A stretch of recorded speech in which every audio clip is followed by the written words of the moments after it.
जाना चाहिए।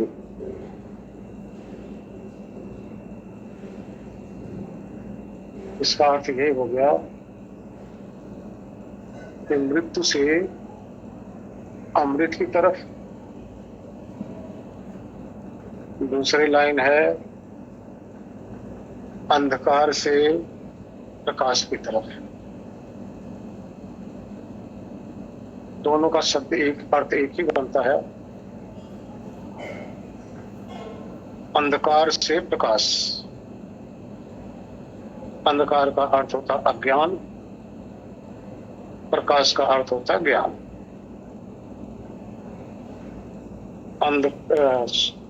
अर्थात अज्ञान से हटते हुए ज्ञान की तरफ पहुंचना है।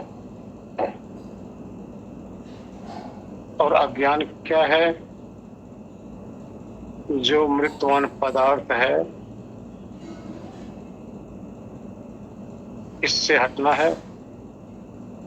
जो अमृत है वहां जाना है। अब देखिए, ये सारा संसार मृत्युमय है। सारा संसार। मृत्यु का अर्थ होता है जो आपको दिखाई दे रहा है, इसका नाश हो जाना है। वस्तु का प्रलय हो जाना है, उसको समाप्त हो जाना है। अगर इसको रिकॉर्ड करना चाहते हैं तो डॉक्टर साहब रिकॉर्ड कर सकते हैं।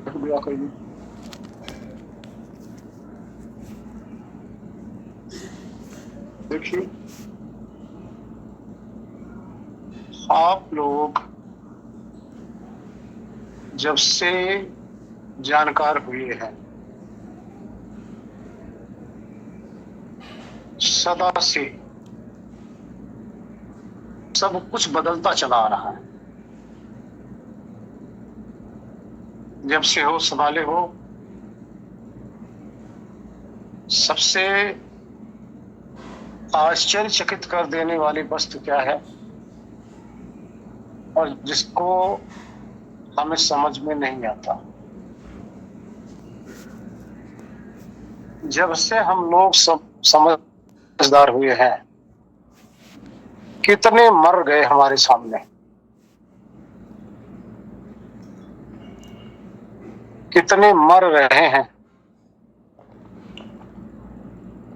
हर रोज ही हम अपने सामने पैदा होते भी देख रहे हैं। ना जन्म लेने वाले की कमी, ना मरने वाले की कमी है। दोनों तरफ से ये सिलसिला चल रहा है।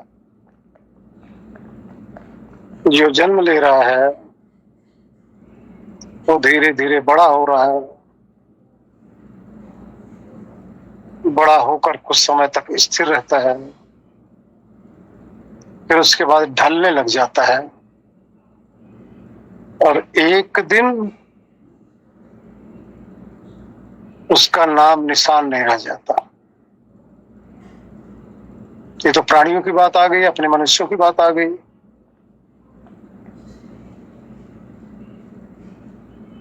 पेड़ पौधों की तरफ देखिए। जब से आप लोगों को ज्ञान हुआ है या समझ आई है, कितने पेड़ पौधे आपके सामने जब छोटे थे आज वो नहीं रह गए। कितने नए लगाए गए, कितने बाग बगीचे चले गए।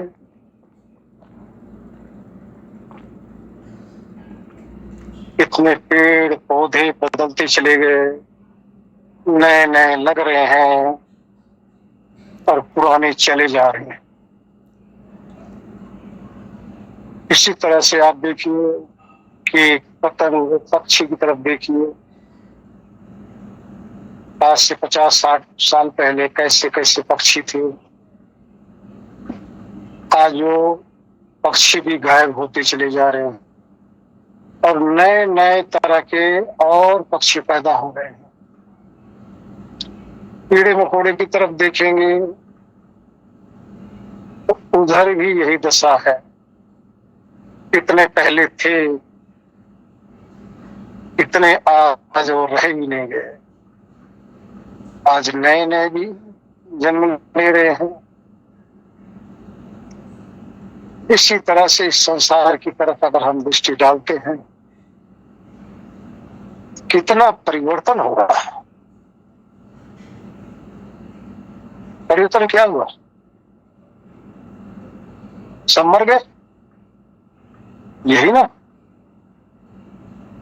आज तो वो रह नहीं गए ना। और आज जो है, कल ये भी नहीं रहने वाले। आज जो हो, तैयारी चल रही है जाने की, शरीर बदल रही है, बुढ़ापा आ रहा है, शरीर जर्जर हो रही है। और देखिए, हम सब अपने तरफ ध्यान दें। आज हम लोग जीवित हैं, अपने एक पीढ़ी की तरफ और ध्यान दें। पिता किसी के हैं, किसी के चले गए। उनसे एक पीढ़ी और ध्यान दें, आगे पीछे जाएं तो अक्सर लोगों का 3 पीढ़ी बहुत कम मिलती है। उससे और पीछे जाओ तो 4 पीढ़ी आप देखेंगे तो शायद बिरले किसी के पास, मुकद्दरवान के पास होगा। उससे पीछे जाओ तो 5वीं पीढ़ी तो किसी के पास होगी ही नहीं। उससे पीछे जाओ 6ठी, 7वीं, 8वीं, 9वीं, 10वीं, 11वीं, 12वीं, पीछे होते चले जाओ तो आप ये देखेंगे कि 4 पीढ़ी के पीछे साइड अगर जाएंगे तो वहां तो आपको कोई ढूंढने को भी नहीं मिलेगा। कहाँ गए वो? चाहे आप 1000 पीढ़ी भी जाए, चाहे 100 पीढ़ी भी जाओ, चाहे 50 पीढ़ी भी जाओ, थे तो आपके पितर ही थे, बुजुर्ग ही थे। कहाँ गए वो सब? कहाँ समा गए? कहाँ रह गए? अगर आज 10 पीढ़ी पहले के नहीं मानते हो, 770 है कि अगर वो न होते 10 पीढ़ी वाले तो आज आप भी न होते। आज हैं तो 100 पीढ़ी पहले भी थे, 1000 पीढ़ी पहले भी रहे होंगे, लाख पीढ़ी पहले भी रहे होंगे। कहाँ चले गए सब? जैसे उनका नाम निशान खत्म, वैसे आपका भी नाम निशान खत्म। ये है क्या? क्यों हो रहा है मेरे भाई? यही मृत्यु लोक है, यही सब मृत्यु को प्राप्त होने वाले हैं। जितना भी आप देखेंगे कोई नहीं बचने वाला, संभव ही नहीं। फर्क इतना है कि कुछ आज चले गए हैं, कुछ जाने लग रहे हैं, कुछ गठरी बांध के खड़े हैं जाने के लिए, कुछ धीरे धीरे तैयारी कर रहे हैं, कुछ अभी इस जाने से अनभिज्ञ हैं, और कुछ आकर यहाँ रहने के लिए अपना व्यवस्था कर रहे हैं, बंदोबस्त कर रहे हैं। कोई व्यापार का, कोई परिवार का, कोई समाज का, कोई अपने बच्चों को पालने का, कोई पति पत्नी आपस में एक दूसरे को पालने का, सब व्यवस्था करने लग रहे हैं। और पीछे जाइए तो कुछ ऐसे हैं कि व्यवस्था नहीं कर रहे हैं, इस व्यवस्था के लिए तैयारी कर रहे हैं। कोई पढ़ाई कर रहा है, कोई कुछ सीख रहा है, कोई कुछ कर रहा है, कि भाई आगे चल के हमें कमाने के लिए साधन इकट्ठा करना है। कोई इंजीनियर बन रहा है, कोई डॉक्टर बनने की तैयारी कर रहा है, कोई साइंटिस्ट बन रहा है, कोई कुछ बन रहा है, सब वो तैयारी कर रहे हैं। उससे पीछे जाइए, कितने अभी खेलने लग रहे हैं भाई इन सब से अनभिक्ष। वो खेल कूद में मस्त है, उनको इस दुनिया के विषय में कुछ पता ही नहीं। उससे और पीछे जाइए, अभी माँ की गोद में खेल रहे हैं, अब उनको बेचारे को और भी कुछ पता नहीं, अनभिक्ष है बिल्कुल। भूख लगी, रोने लगे, माँ आई, स्तन पिला दी, चुप हो गए, बिस्तर पे पड़े हुए हैं, हाथ पांव पटक रहे हैं, अपना पूर्व जन्मों का जो संस्कार है उसी चित्र को देखते हुए अभी मस्त है। और पीछे चलिए, कोई आके जन्मने लग रहा है, कोई जन्म लेकर इस धरती पर आंखें खोल रहा है, अब उसको और भी कुछ नहीं पता। उससे और पीछे चलिए, कितने हैं जो अंडों के अंदर अभी विराजमान है, पशु जीवन में जो है वो अपनी माँ के गर्भ के अंदर विराजमान है, मनुष्य जोनियों में जो है वो अपनी माँ के गर्भ के अंदर विराजमान है, उनको नहीं पता। उससे पीछे चलिए, कितने अभी जीवन की तैयारी कर रहे हैं, हमें इस देह में जाना है, उस देह में जाना, हमारे को ये देह मिलनी, मनुष्य शरीर मिलनी, पशु शरीर मिलनी, पक्षी मिलनी है, कीट पतंग की मिलनी है, उसकी तैयारी उनकी चल रही है, उनको और भी नहीं पता। और उससे पीछे चलिए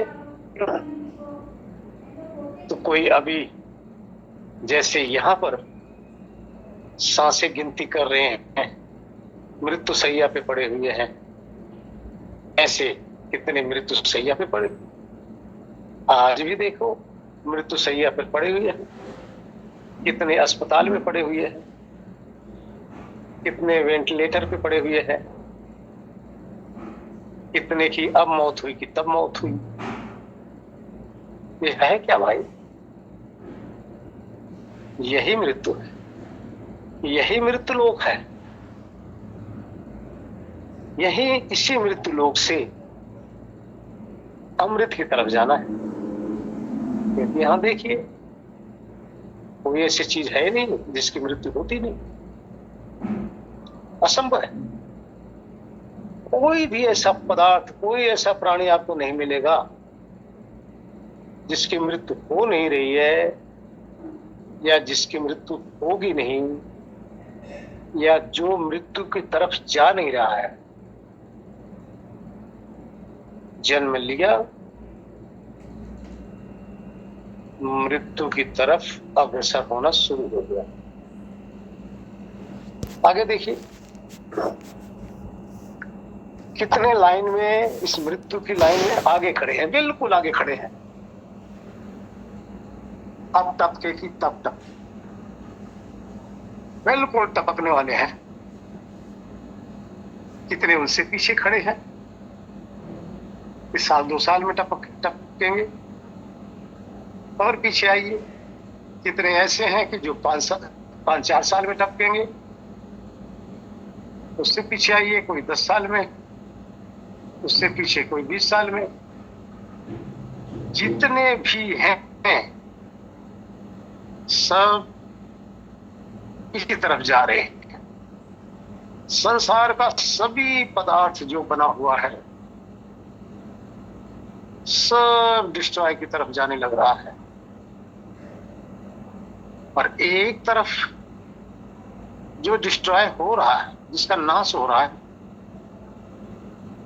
अब उसी मटेरियल से जिस शरीर का नाश हुआ, और वो शरीर क्या हुआ? मिट्टी का मिट्टी में चला गया,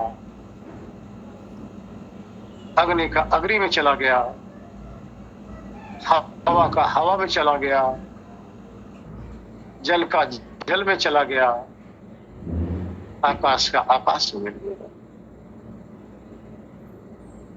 अब जब यहां से हट के उधर मिल गया तो फिर उसी से नई चीज बननी शुरू हो गई, फिर नई देह की रचना उसी मटेरियल से, क्योंकि कोई मटेरियल समाप्त नहीं होता, ना हवा समाप्त होता है, ना पानी समाप्त होता है, ना अग्नि समाप्त होती है, ना मिट्टी आपकी समाप्त होती है, बस रूपांतरित होती रहती है। एक आदमी की शरीर जली, अब उसी शरीर से उसी शरीर के जितने भी परमाणु हैं सब अपने कारण में लीन हो गए, फिर उसी से लेकर नए शरीर की रचना। एक शरीर के अवयव जितने हैं जब बिखर जाते हैं ना, तो उसी शरीरों में से, उस शरीर के अवयव से लाखों शरीरों में वो बांट दिया जाता।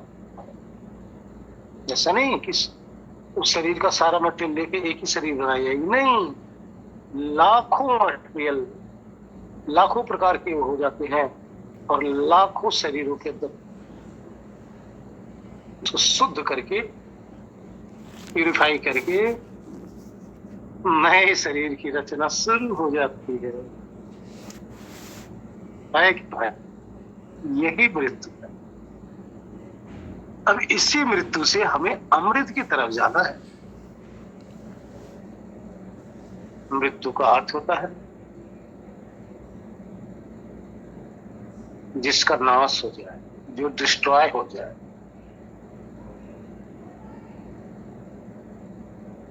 अमृत का अर्थ होता है जो मर ही न सके,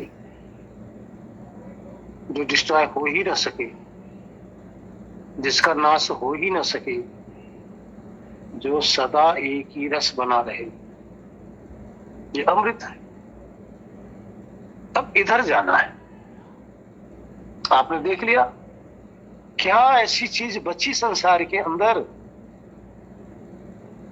सब तो मृत्युवान है ना, सब तो बदल रहा है ना, कुछ बचा? और जिसमें हम आप सब बैठे हुए ना, इसका गुरूर कहेगा ये भी तो यही चीजें है ना, यही है और यहीं से मिला है और फिर यही मिट जाना है। इसलिए इसका गुरूर कदापि नहीं करना चाहिए। लेकिन जो यहां आया है, जिसने इसको पाया है, जान लेना, उसने इसको पाया है, लाया नहीं, और वो है नहीं, लेकिन इस शरीर को पाया है, बनाया भी नहीं है। ये गलतफहमी किसी को ना रहे, और भ्रम भी नहीं है। कितने ऐसे हैं कहते हैं बस सब तो भ्रम है, माया है, सपना है। कोई भ्रम नहीं भाई, ये सत्य है, यथार्थ है।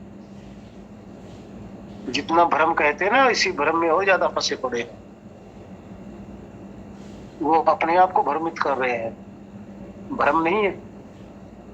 ये देह यथार्थ है, ये इंद्रियां यथार्थ है, ये मन यथार्थ है, और आत्मा भी यथार्थ है। फर्क इतना है, जिसको आप भ्रम कर रहे हो, भ्रम न होकर परिवर्तनशील है, बदल रहा, सपना नहीं है, ये हकीकत है। इस हकीकत का सामना कीजिए। अगर आप सपना कह के इस यथार्थता को इग्नोर करते हो, तो जिसमें बैठे हो उसी से निकलने का प्रयत्न कर रहे हो ना, उसी से तो अलग आत्मज्ञान करना चाह रहे हो ना। तो इसलिए जो पाया है जिसको पाया है यह मतलब परिवर्तनशील है, और जिसने पाया है वो अमृत है, वो अपरिवर्तनशील है। तो जिसने पाया है वो कौन है, उधर दृष्टि डालनी है। और जिसको पाया है इसकी नश्वरता को समझना है। ये है मृत्युर्मा, अर्थात मृत्यु से अमृत की तरफ जाना है। और जो ये सारा संसार अभी जिसका वर्णन हुआ है, यही सब अज्ञान है, यही अंधकार है। इसी अंधकार से हमें निकलना है। और ये अंधकार मोहमय है, मोह रूप है। इस मोह रूप से हमें ज्ञान की स्थिति तक पहुंचना है, जहां की चर्चा रोज प्रतिदिन आपके समक्ष हो रही है। वहीं तक जाना है, वहीं पहुंचना है। यथार्थ तो ये है कि ये संसार मृत्यु रूप में किसी को समझ भी नहीं आता। जैसा ये है वैसा समझ नहीं पाता। जबकि ज्ञान क्या है, जो पदार्थ जैसा है उसको उसी रूप में स्वीकार जान लेना, ये तो ज्ञान है। लेकिन आचरण कर लेना ये अनुभव है। ध्यान देना, ज्ञान और अनुभव में फर्क है मेरे भाई। आपने जान तो लिया, आचरण में आया नहीं। तो ज्ञान कहां तक है, बुद्धि तक सीमित रह गया, आत्मा तक तो पहुंचा ही नहीं। इसलिए बुद्धि का हर विषय जब तक वो आचरण में ना आ जाए, अनुभव में ना आ जाए, तब तक थोथा है। बुद्धि किसी काम की नहीं रहेगी। लेकिन जब वो अनुभव में ला लिया, अपने आचरण में ला लिया, आचरण का अर्थ होता है जब मृत्युवान पदार्थों से अपने आप को बचने का प्रयत्न करने लगे और अपने अमृत स्वरूप के अनुभव के लिए करने लगे, तो समझ लो उसके आचरण में आने लग रहा है। इस तरह से के.पी. आर्या जी के उस प्रश्न का उत्तर है हरिओम नारायण। ओम शांति। समझ में नहीं आ रहा है, दुनिया का इससे बड़ा सत्य नहीं, इससे बड़ा सत्य नहीं है।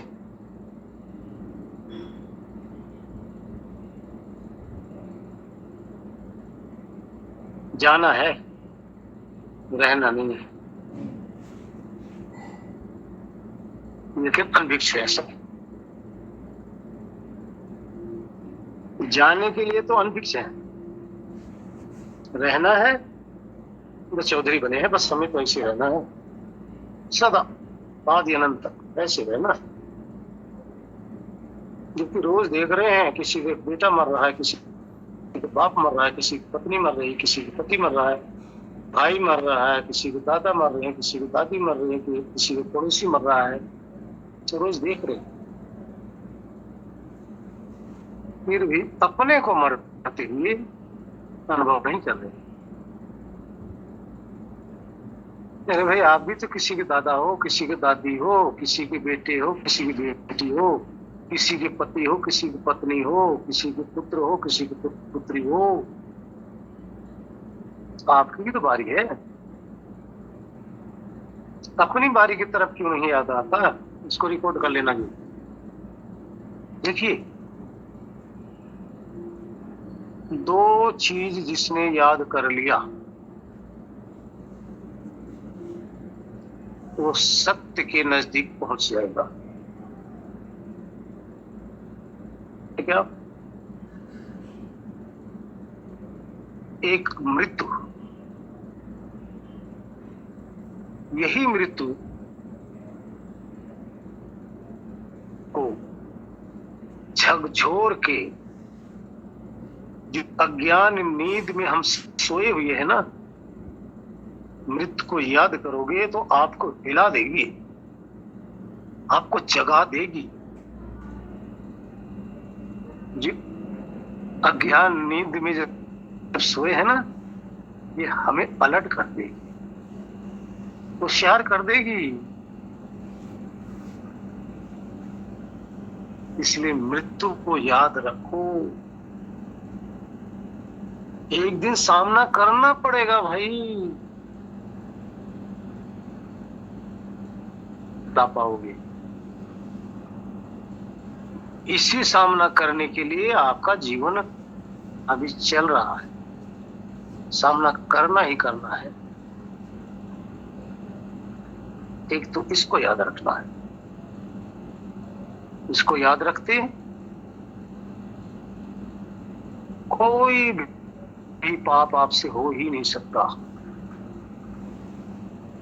किसी का अनर्थ आ ही नहीं सकते।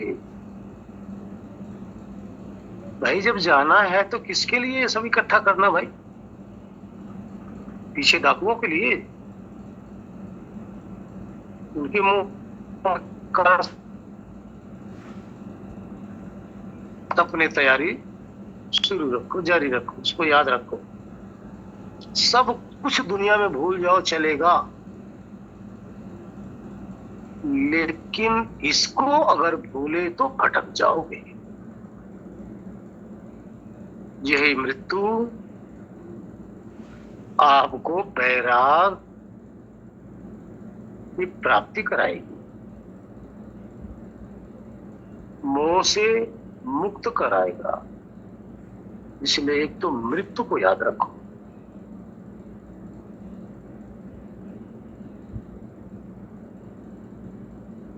ईश्वर क्या है?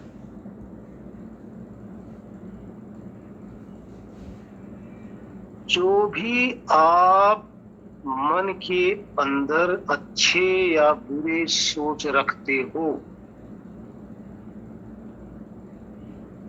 वो ईश्वर को सबसे पहले ज्ञान हो जाता है, पता चल जाता है, और उसी अनुसार आपका कर्म तुरंत ही फल निर्धारित होने लग जाता है।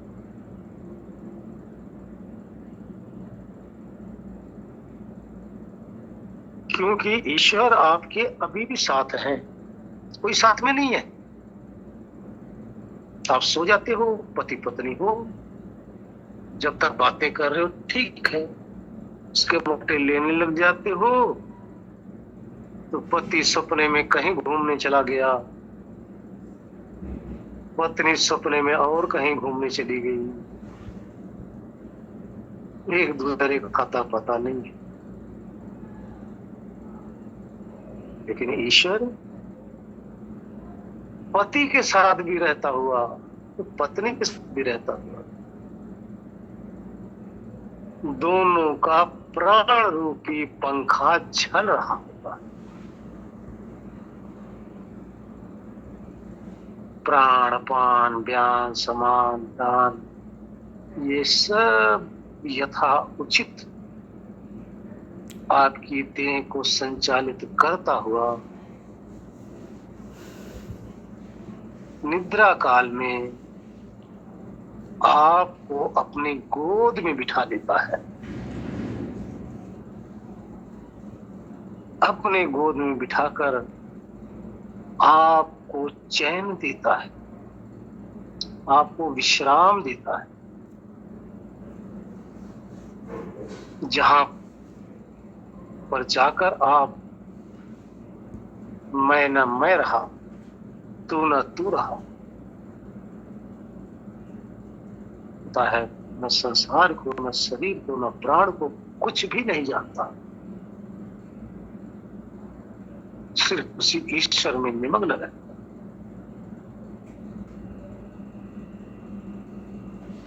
ईश्वर ही सबका साक्षी है, सबसे बड़ा गुरु है, आदि गुरु है, सबसे बड़ा मित्र है।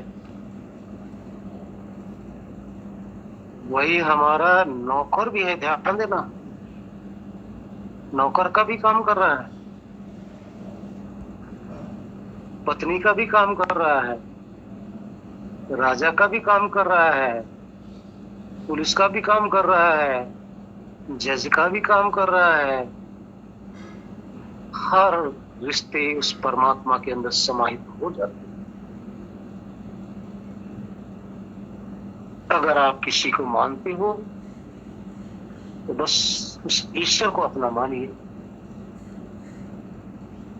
जिससे हमारा शाश्वत संबंध है,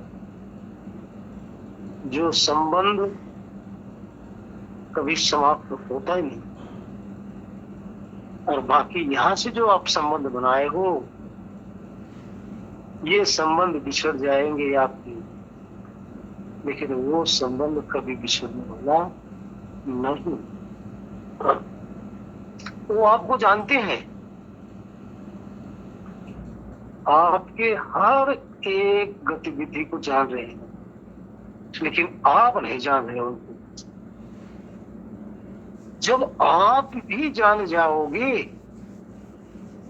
तो ये दो तरफा प्यार हुआ। अभी एक तरफा प्यार हो रहा था, ईश्वर तो प्यार कर रहे थे, लेकिन आप नहीं कर रहे थे। अब ईश्वर को मानने से, ईश्वर को पुकारने से, ईश्वर का भजन करने से अब धीरे धीरे उनको आप भी जानने लग जाएंगे। तो बाद में क्या होगा? सारे रिश्ते तोड़कर टूट भी जाएंगे, रहने वाले कोई नहीं है, कोई रिश्ता आपका नहीं रहेगा। सारे रिश्ते नाते आपके एक दिन टूट जाएंगे, समाप्त हो जाएंगे। एक ही रिश्ता आपका शेष रहेगा, आत्मा का और परमात्मा का, ईश्वर का और आपका। इसी रिश्ते को हमें कायम रखना है। ये कायम के लिए ही मोक्ष की आवश्यकता पड़ेगी। वहां सदा के लिए कायम हो जाएगा, आप भी जानते रहोगे। आप आज भूले हो, ईश्वर आपको नहीं भूला हुआ है। तो दो चीजें याद रखो, मौत अपनी और ईश्वर अपना साथी सदा था, है और हरिओम नारायण। हरिओम।